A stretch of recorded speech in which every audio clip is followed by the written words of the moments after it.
All right. Is this thing on? Is this thing on? No drunk drivers.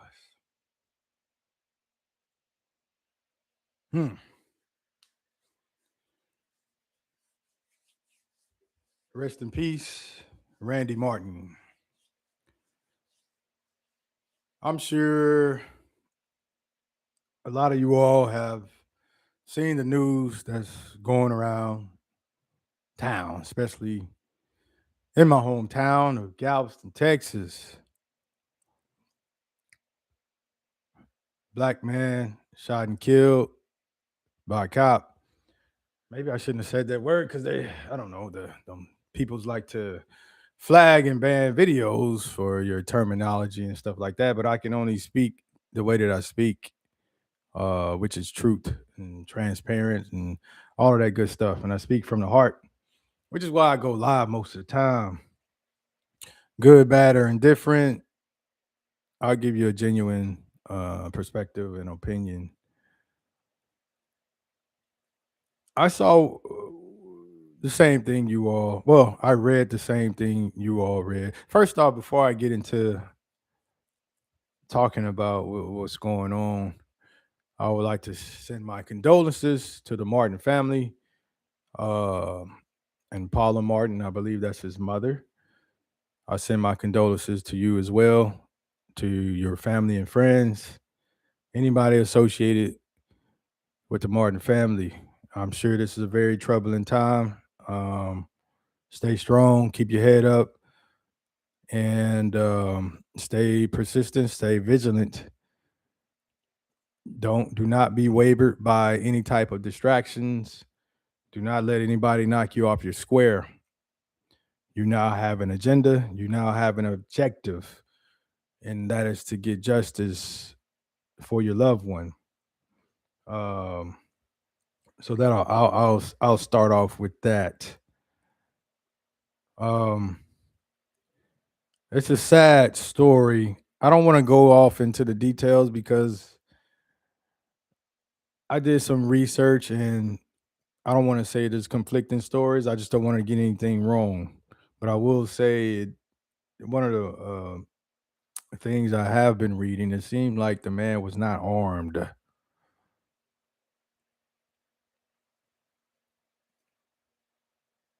Seems like the man was not armed.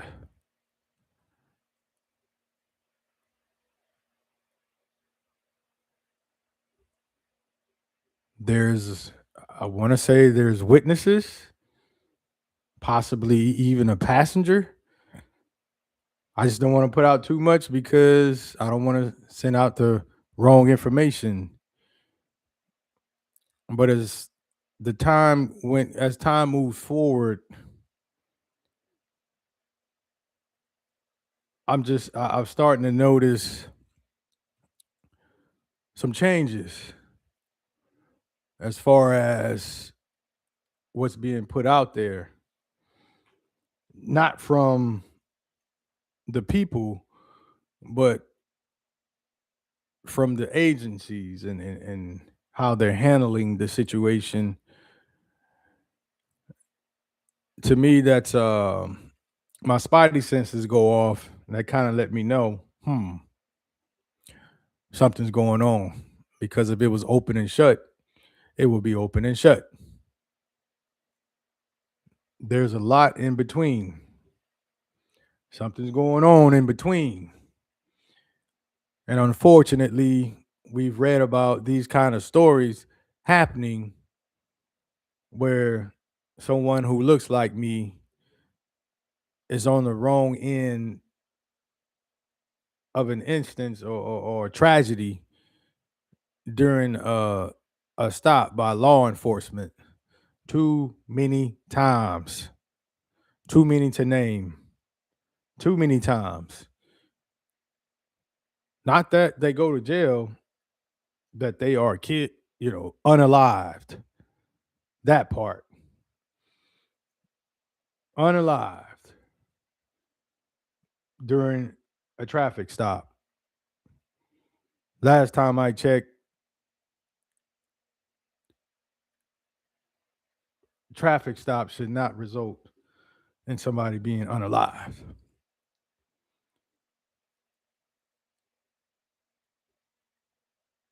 Traffic stop should not result in someone being unalived.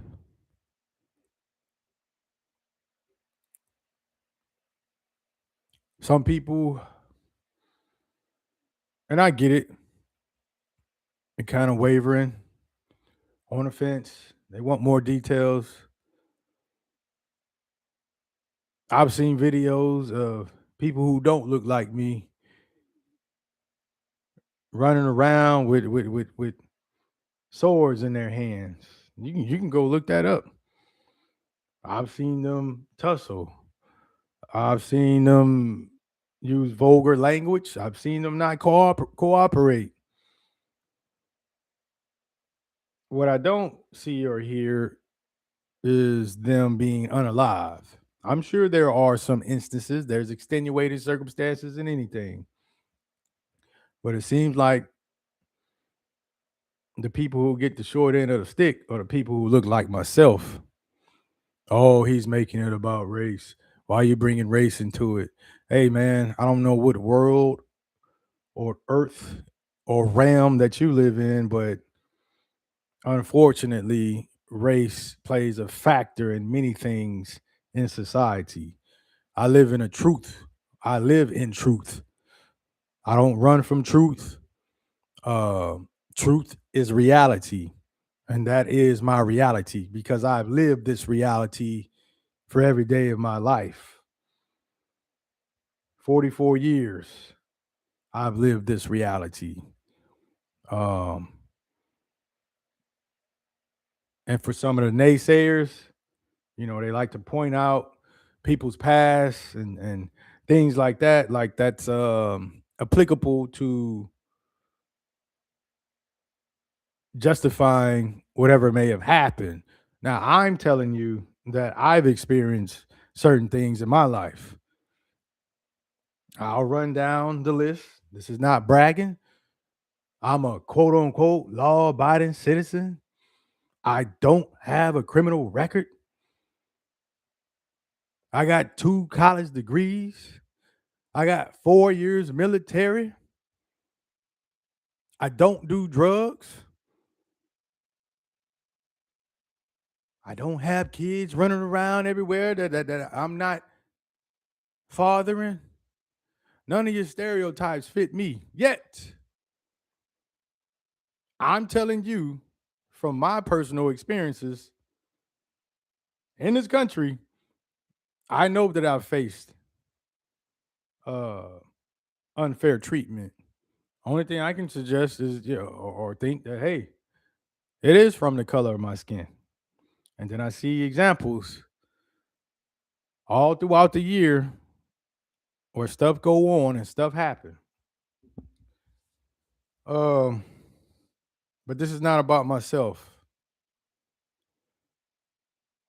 This is not about myself. This is about displaying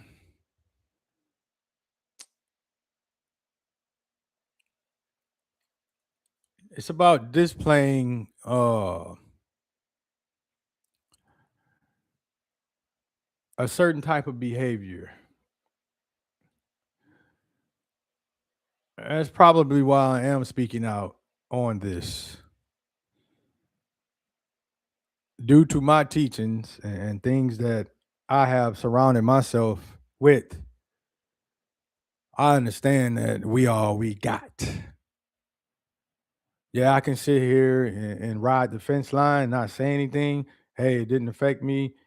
As long as it wasn't me, I could play it safe and just hope and pray that it won't happen to you. But the greats that came before me, they spoke out against injustice. They were not scared to speak out. They put their lives on the line so that I could uh, live in a society without enduring unfair treatment. We still have more work to do. And because we still have more work to do, I will not stay quiet. right? I will not stay quiet. That's the cloth that I'm cut from. I don't know what cloth you cut from. I'm just telling you what cloth that I'm cut from. Um,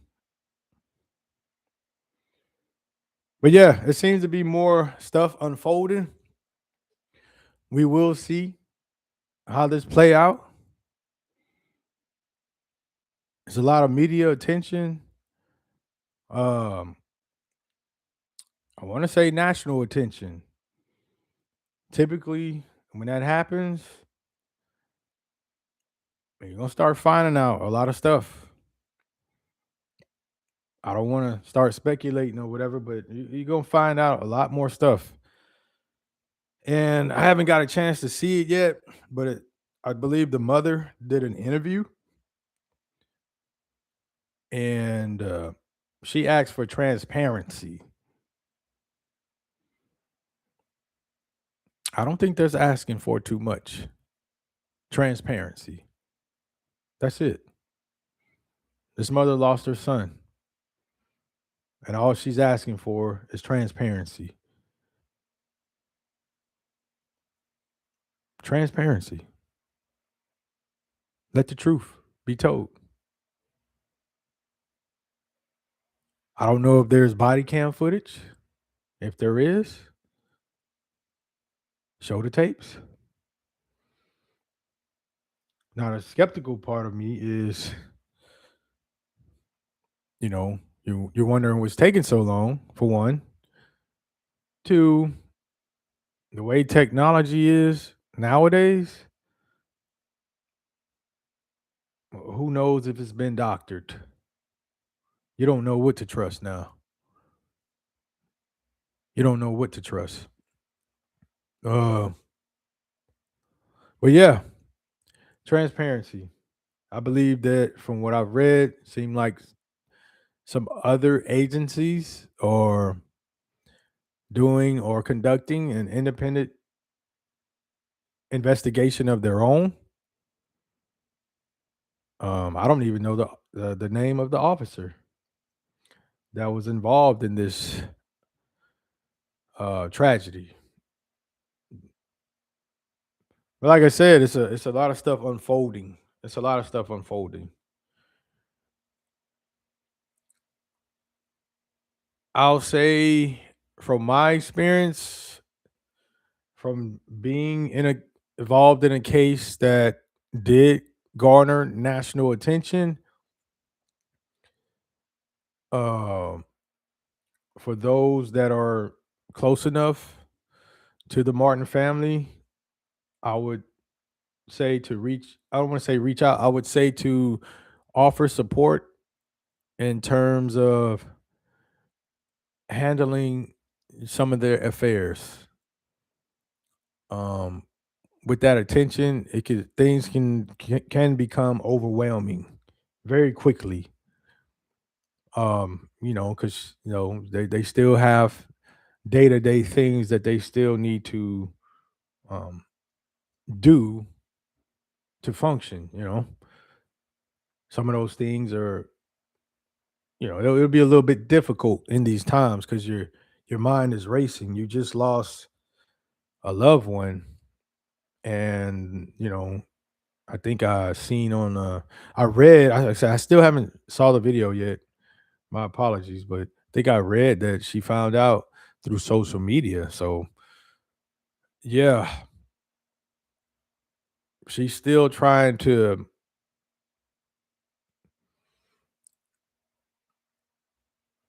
wrap her mind around what's going on. I'm sure it seems unreal, but yeah, if you are a family member or someone that's close to the family, just support in ways to where you can take some load off of them. Like I said, stuff with day-to-day activities. She needs to go get groceries and stuff like that. Taking care of stuff, just stuff like that.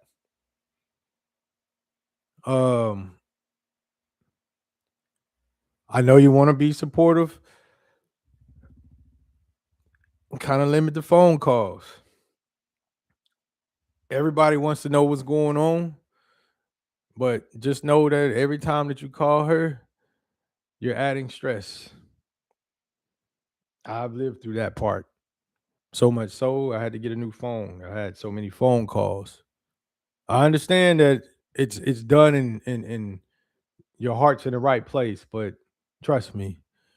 And that's where the support system can come into play. I would say designate somebody to handle that. Designate someone to send out information amongst the family, not saying to the public, but just amongst the family. Appoint someone that, the family trusts, and hey, just let it be known, contact said individual to pass on messages. I know it may seem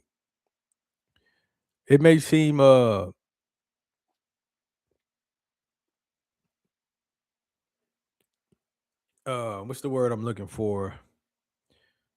Unnecessary. It may seem doing a little bit too much. I know what you're thinking. Hey, this is my so and so. I can call them. Don't tell me I can't call them and all that other stuff. I'm telling you, when you're in those situations, you don't care who it is. You just want some type of peace of mind. That doggone phone will extract any type of peace throughout your day because it's constantly going off. All those messages constantly going off. I had PTSD from that, so I know about it. So much so, if I hear that damn ringer, I'm glad I forgot the sound of it. But if I hear that ringer, it reminds me of that day. I'm telling you, appoint somebody to handle those type of affairs. Have somebody accompany them uh, if they have to give public statements or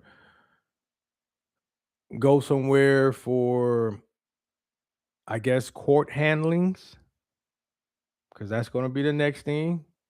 You're gonna have to deal with court. So hopefully, um, you should have a lawyer, some type of representation by now. If not, then that's the good part about it being it's picking up a lot of traction.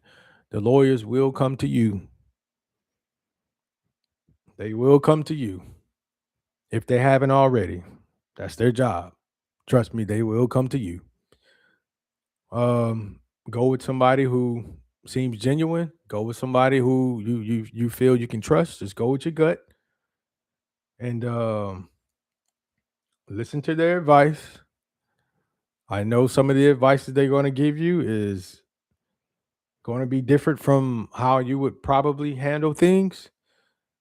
Um, but just know you're in a space now to where when they say anything you can say or whatever, blah blah blah, can be used against you in the court of law, even though you're not the one that's being on trial. You do not want to do or say anything to give that officer any type of leg up on that case. Let me say that again. You do not want to say or do anything that can be an advantage for that officer. That's why, you got to kind of be mindful of what's being said moving forward. Also, because I'm just going by what my experiences and how stuff that was told to me, and I'm just relaying some of that to y'all. And if you all find it helpful, great, because that's why I'm doing it. Um, the attention is a sign of respect, and I understand it. One thing I would say to be mindful about is just think of it like this: too much of anything is no good. And the reason I'll say it like that is because what you don't want is that officer's legal team trying to get this case moved into a different location because they're in fear of receiving an unfair trial. based off of public perception. So you want to be mindful of that. You want that trial here. But I'm sure the lawyers are discussing that with you all. But I'm also talking to the people. Kind of be mindful of what you're posting. Kind of be mindful of what information you're giving to the public.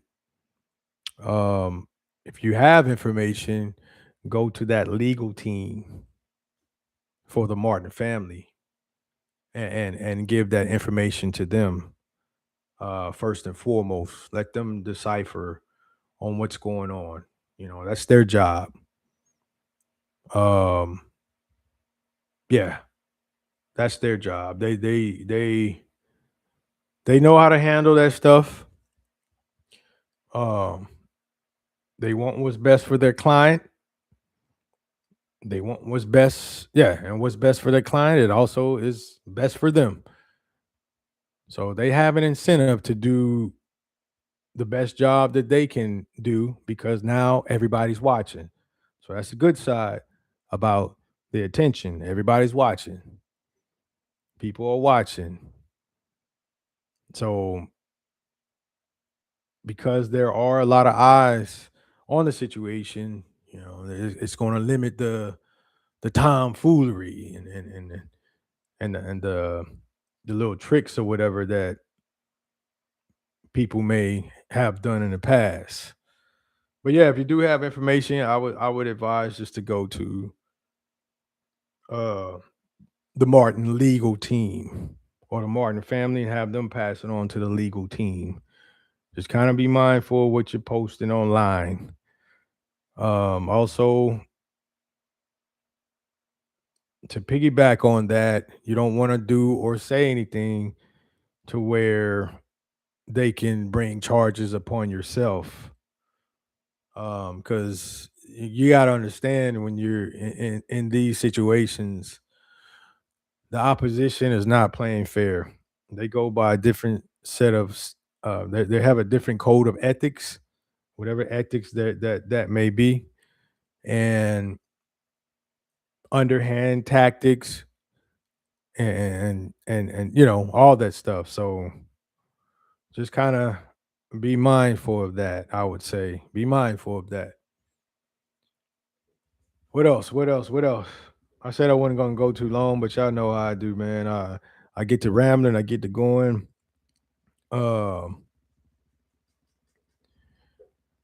Something's telling me that I'll probably be doing another video on this as more information um develops or is brought to light. But I would say that because they're doing an independent investigation, it seems like it's they're not sweeping it under the rug. So that's a good thing. That's a good thing. They're not sweeping it under the rug.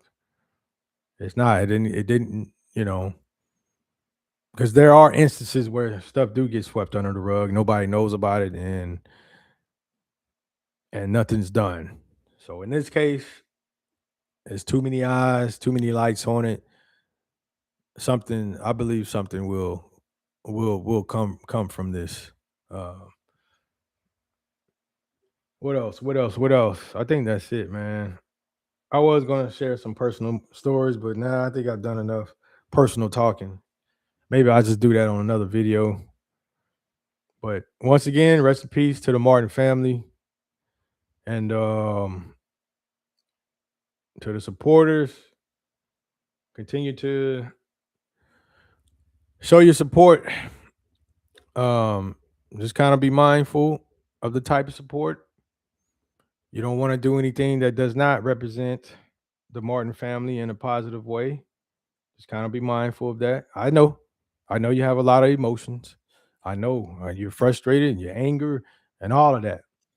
I understand, but the lights getting a little bright, and you just have to kind of be mindful of the family, especially the mother. She's aware of what's going on. You don't want to do anything you know, um, to ruffle her feathers or do anything to disappoint her. Just got to keep all that in mind. What else? What else? What else? I think that's it for now. I think that's it for now. Yeah, I think that's it. Rest in peace, Randy Martin. My condolences to the family. And yeah, we want justice. We want justice. And I think I'll sign out on that. Well, before I sign off, oh man, you know I gotta do it. Before I sign out, because I can hear people chirping and chirping and chirping and chirping and chirping. And they like to say, hey, well, what does that have to do with you? I see black on black crime all the time. You don't say nothing about black on black crime, but you want to sit here and talk about what's going on with law enforcement and black people. But when it's black on black crime, you don't say nothing. It should be the same type of outroar and all this other stuff. I'll just say this.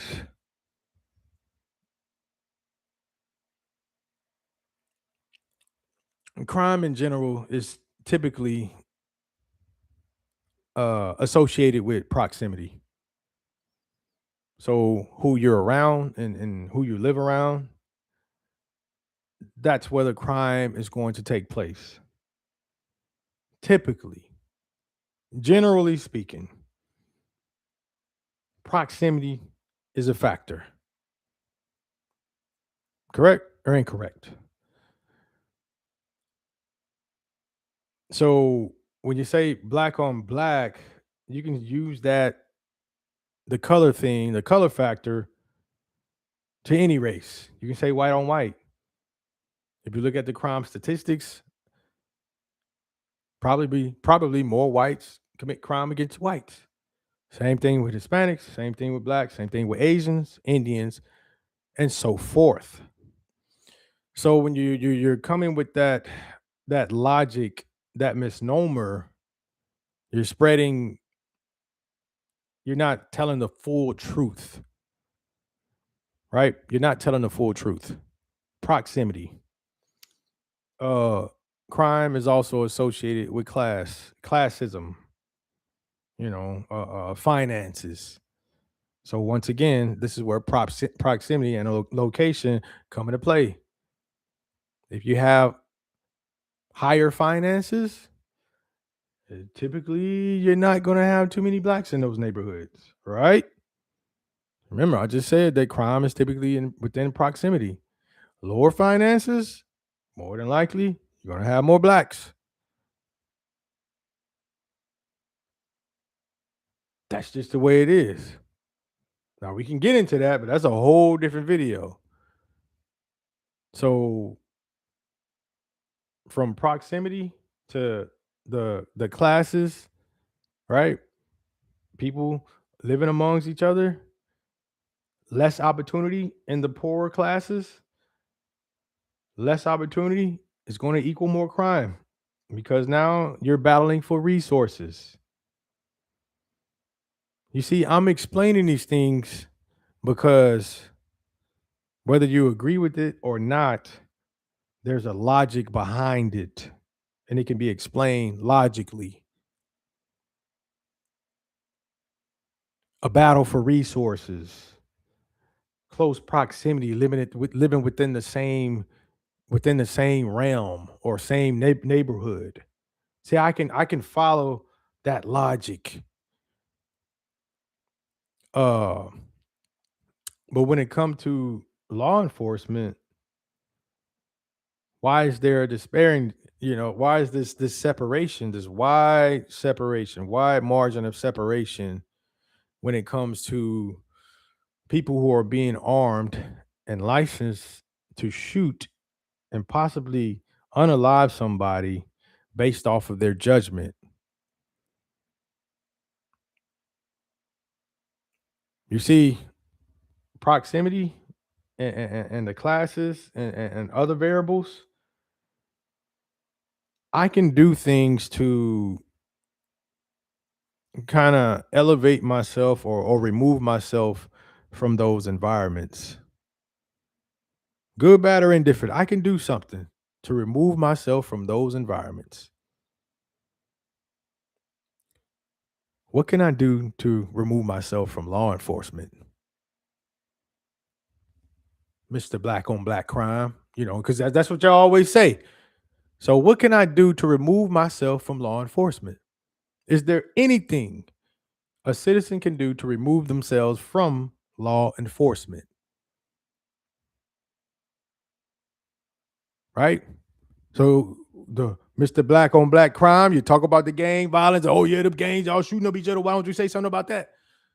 So, I'm way in Texas. Once again, location, proximity.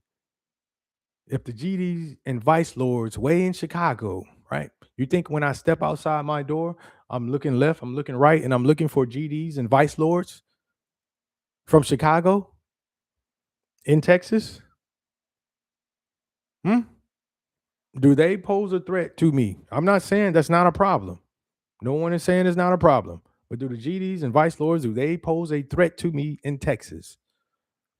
Because you're lumping it all together, but you're not explaining the different types of variables. Or, I want to say or. Once again, I pose that question. Is there anything that I can do to remove myself from law enforcement? So, with these other the stuff that I just explained that go into the quote unquote black on black crime, I can remove myself from that for the most part. Maybe not all the time, but I generally speaking, one can remove themselves from that. I cannot remove myself from law enforcement at all. Anywhere I move into this country, I will be policed by law enforcement.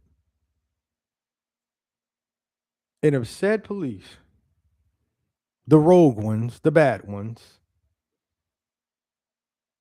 are policing individuals based off of the color of their skin, because they're thinking that, hey, I have to handle these gentlemen or women with a heightened sense of aggression because I'm familiar with their background and all I think of them is stereotype violence and all this other stuff. How am I able to protect myself from that? And they're licensed, they're armed, and they're trained.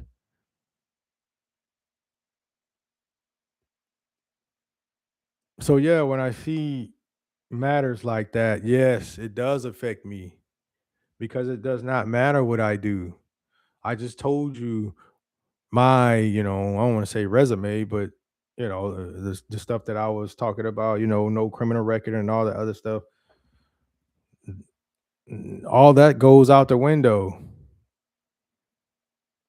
if when I get pulled over, all they see is a black man and they fit me under the black man stereotypes, which they have. Oh, you got a nice vehicle. Where'd you get that from? Ha ha ha. Let me search your vehicle.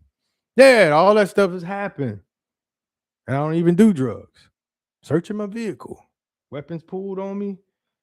Uh drugs being planted on me or tried to be planted on me. So it's stuff. Hopefully I didn't go too far off my train of thought. All right, I'm getting too long-winded. That's it, man. Yeah. My condolences to the family. We shall see. We want justice. And yeah, that's it, man. Till next time. Peace.